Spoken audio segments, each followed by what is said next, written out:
Weche manyien gi Roda Odhiambo. Machiegni to mokwongo mag thund weche mabende waikoni gi lak sechegi.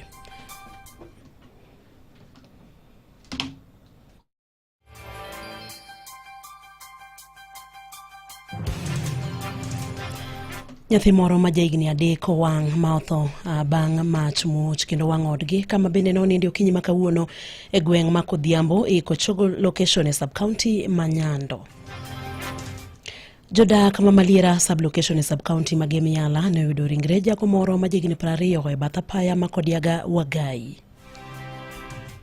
Komachielo bende en ni obila omako achich moro kendo yudo mwandu ma bende ncha ne okwale ute mathoth e alwora ma Oruba e kaunti no ma Migori. Machiegni nyathi moro ma jahigni 3 ne owang' ma otho bang' mach muoch kendo wang' odgi kama bende noninde okinyi ma kawuono e gweng' ma Kodhiambo e Kochogo location e sub-county ma Nyando e kaunti ma Kisumu. Nyathino ne rik nitiere ot gi nyamin gi Marude kuom hawi maber to nyamin gi no ne otony maonge hinyruok moro amora e masirano. Ivona Wuor ma bende en jalup ruoth ma Kochogo North wacho ni pok oyang' malong'o gima dine kel masirano. Wacho ni nyithindogo ne ninde odgi kanyo tok min gi dhi e tich e chiro Ahero. Awuoro wacho ni mwandu mag ot kamoting'o godhro ne owang' e kinde masirano tok jogweng' rem nego majno. Owacho ni obila mawuok e tisend obila ma Ahero ne osekawo ringre nyathino ka nonro koro dhi nyime mar yango gima dine kel masirano. Wadhi e kaunti ma Siaya kama bende wayudo ni jodak ma Maliera sub-location e sub-county ma Gemiala ne oyudo ringre jago moro ma jahigni 20 e bath apaya ma Kodiaga Wagai. Jagono moyang nyinge kaka Amos Oduor Anjao ichichni ne onegi. Kalure gi lipot mar obila ringre ne noyud kod jopuonjre mane rik dhi skul okinyi ma kawuono kapok ne gigoyo lipot ne jogweng' ma kono. Obila mawuok e tisend obila ma Matumbu kotelnegi kod OCS ma alworano ne ochopo kanyo mapiyo piyo kendo yudo ringre jagono e bath apayano e gweng' ma Magunda.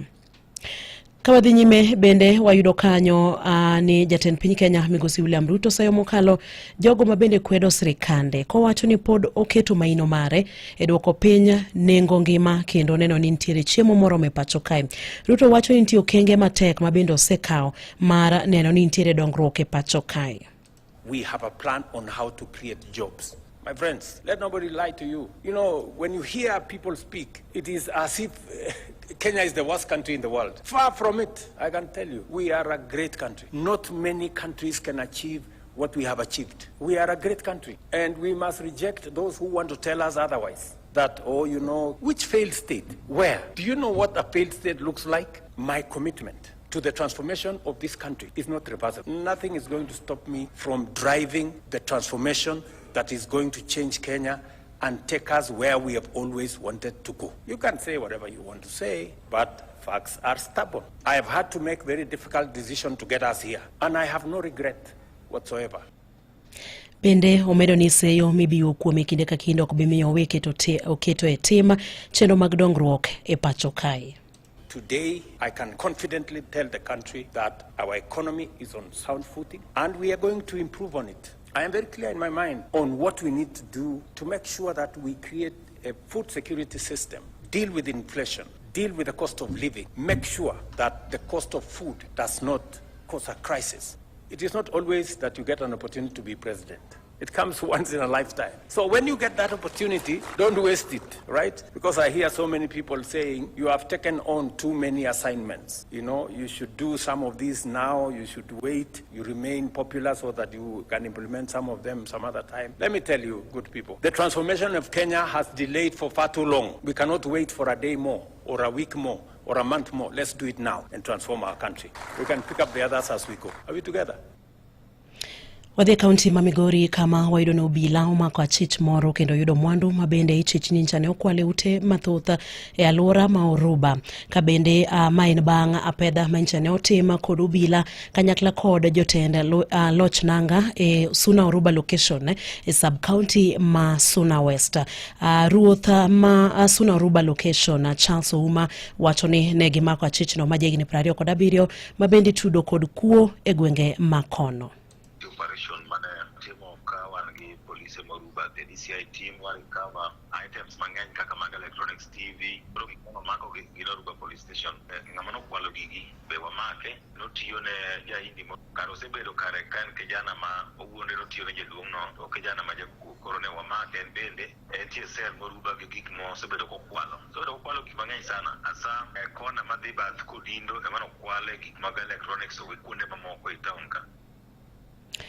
Komachielo bende en ni obila koro golo siem ne jong'anyo ma bende kinde ka kinde ketho ranyisi mag apaya e kinde ma bende gi ng'anyo.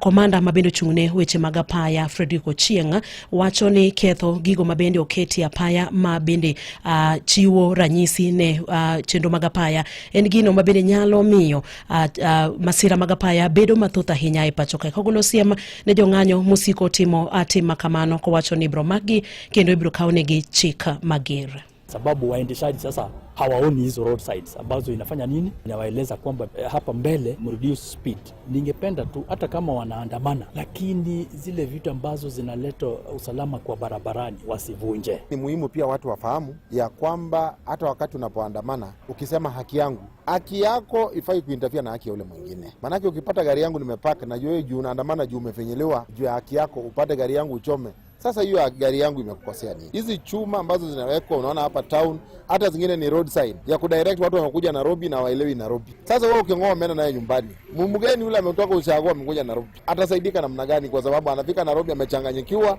hakuna road sign, hakuna nini. Ni ya wakora wachache na si ya wale watu ambao wanaandamana, ni ya watu wakora tu, goons wale wamekuja town kujinufaisha na kuchuma waende apime kwa kilo. Hawa ni watu ambao sheria inafaa ipambane na wao. Kakoro bende okwayo derepe kanyakla kod jogo matiyo kod apaya mondo mi oneni oluwo chike mag apaya.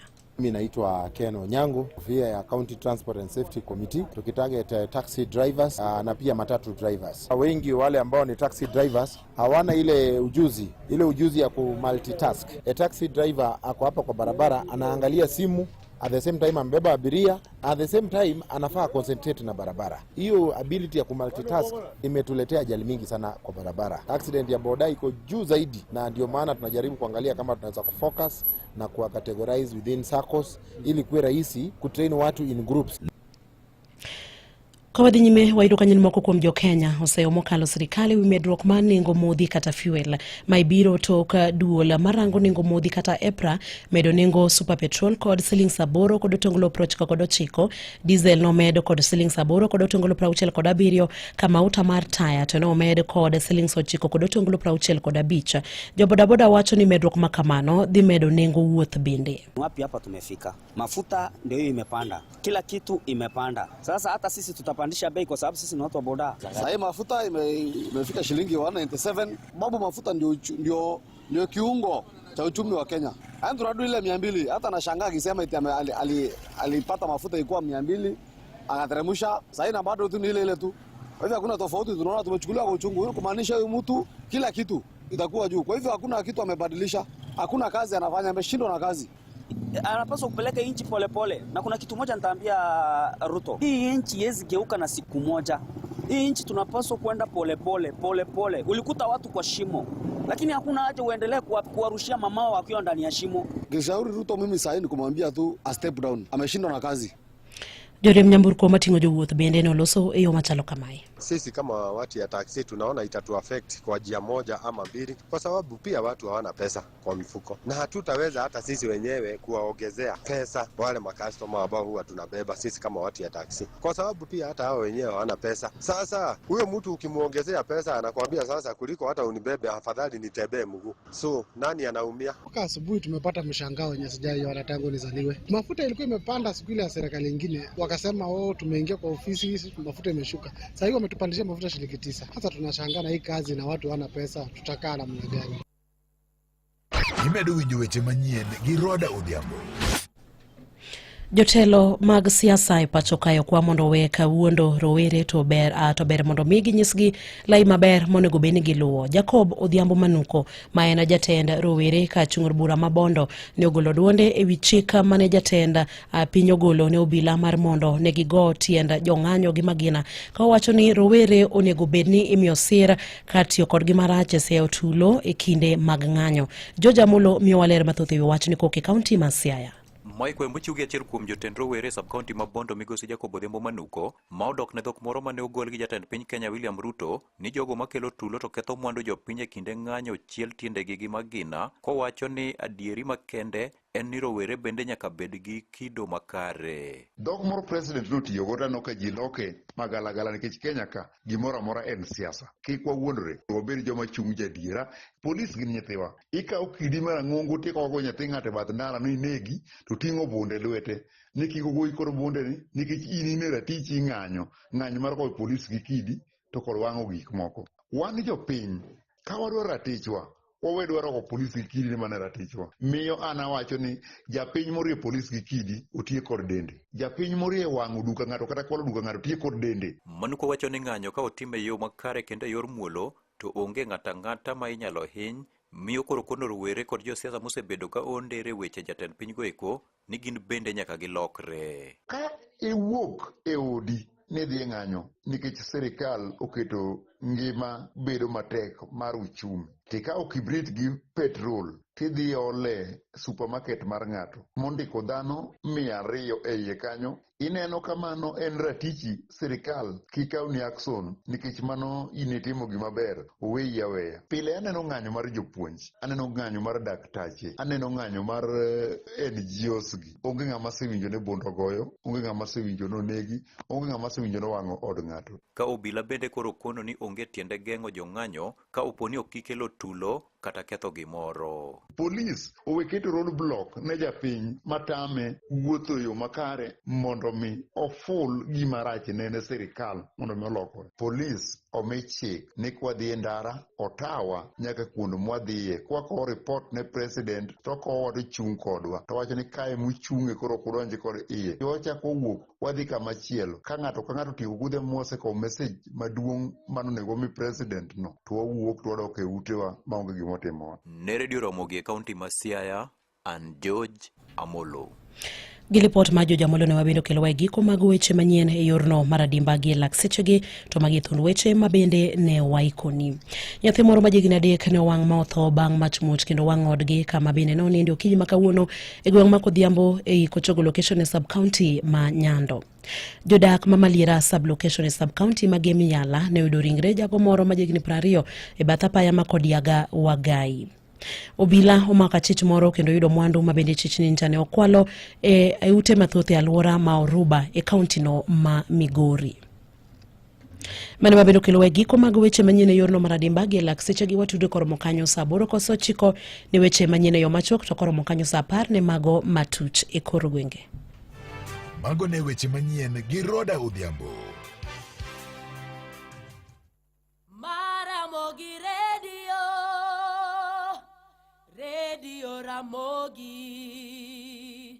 kar chuny jaluo. Weche tuke e Radio Ramogi.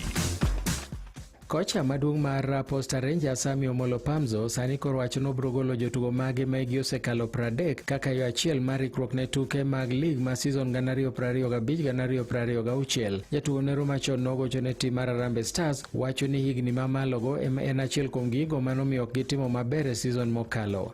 Adwa temo mondo aduok age mar jotugo nikech kineno kaka team en compose, wan gi players mang'eny mani over 30. To iyudo ni first team na nigi players karibu auchiel man gin over 30. So iyudo ni kata ka udhi game maybe second half ineno ka jotugo ola ahinya nikech age min. Koro gigo ema adwa temo next season, maybe konyalo yudo players matindo machipukizi manyalo ringo for 90 minutes. Ang'eni mano bokonyowa sana. Nomedo wacho ni gibiro temo jiwo joloyo magi kaluwore gi wuok ma jaloyo margi marahuma Felix Oluoch modhi odonje tim ma Scotland FC mar piny Zimbabwe. Mpango en ni league kachako to wachak maber, then kwanyalo yudo players mabecho be wabokao player kaka Felix bowuok en odhi Zambia, koro mbele kanyo nyaka dwara ujende mabeyo. Ne wan gi challenges season mokalo, ne wan gi challenges, koro gigo be wabotemo address kaka team wane ka ligo chako we don't face such challenges. Gie kindeno Pamzo wacho nogeno ni riwruok matayo tuke mag adhula e pacho ka FKF abiro kelo jasir lwedo ma bende biro siro lig ka gin bende gigeto mar manyo jasir lwedo ma biro siro tim nero mar Posta Rangers mondo miki gikalie midhiero mar omenda mane gikalo e kinde mokalo. Komachielo bende en ni Kenya Rugby Union sani koro lando thuolo mar national team manager ne tim ma Shujaa. Bende giwacho ni jogo eko madwaro lemo makamano mondo orkwayo margi motelo ne tarik 21 ma dwe mar 7 higani ma ema dhi bedo odiechieng' mogik. Jogo eko ma bende orokwayo nyaka bed jo Kenya ma bende osesomo mokalo secondary kendo gibed higni 3 e tuke mopogore opogore kata lony mar higni 3 to moloyo mano mar rugby kaka yo achiel mar neno ni jo Kenya bedo chung' ne rugby maber e pacho ka. Nomedo wacho ni kepo makamaeri timore seche ma tim mar Kenya Shujaa ikore ne tuke mag World HSBC ma bende biro timore bang'e. Maneja manyien no biro kawo kar Morgan Ngumbi ma bende nyiche notelo ne tim mar Shujaa kane giduogo e lig maduong' mar piny mangima to kanogolgi e kinde mokalo. E weche mamoko bende ni Victor Osimhen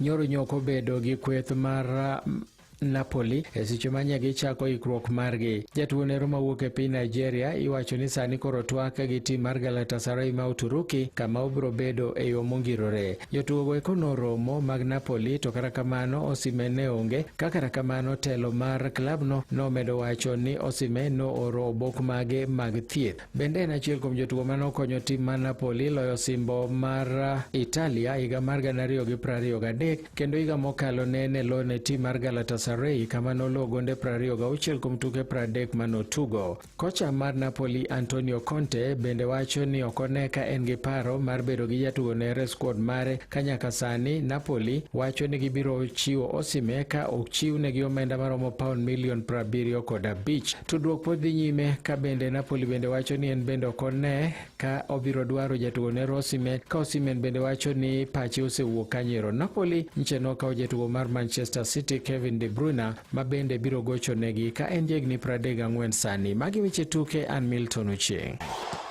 Awinjo weche tuke e Radio Ramogi kar chuny jaluo. Kasuku Rafael bote chendo madonse Tuesday edition bodhi kodi nyaka sapare wange mar odhiambo kao kamano watudre sapagario e Ramogi TV kabadhi kelo ni chendo mar penj laktar kawuono wadhi bedo kod laktar mane wadhi puonjore kata odhi puonjowa kotere kod weche mage mano chendo mokadwa no bai kata matin kao kamano nyaka Ramogi jwang dalo duto te kinde duto te ikete mane nyaka lundo mari mar Ramogi kachiel kod Ramogi TV ani lungani Ruth Otieno oriti masane.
Uganda.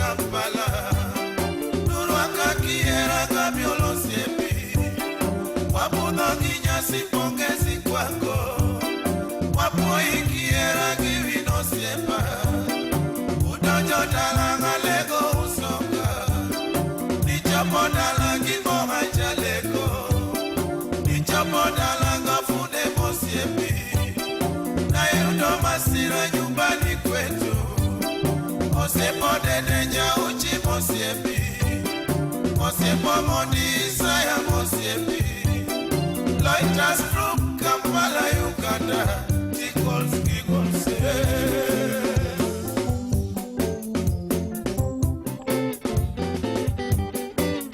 Joshua, mtoto wa London. William Ochieng.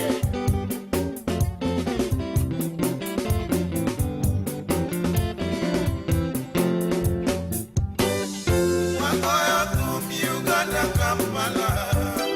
Turwaka kiera gabiolo siepi. Wabudho kinyasi pongezi kwako. Wapoi